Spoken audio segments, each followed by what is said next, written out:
أيها الناس، اسمعوا قولي، فإني لا أدري لعلي لا ألقاكم بعد عامي هذا بهذا الموقف أبدا. أيها الناس، إن دماءكم وأموالكم عليكم حرام إلى أن تلقوا ربكم، كحرمة يومكم هذا وكحرمة شهركم هذا.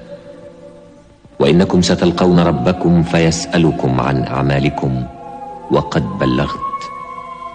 فمن كانت عنده أمانة فليؤدها إلى من ائتمنه عليها، وإن كل ربا موضوع، ولكن لكم رؤوس أموالكم، لا تظلمون ولا تظلمون.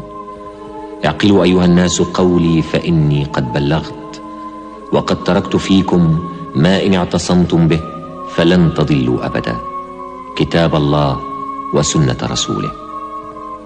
أيها الناس، اسمعوا قولي واعقلوه.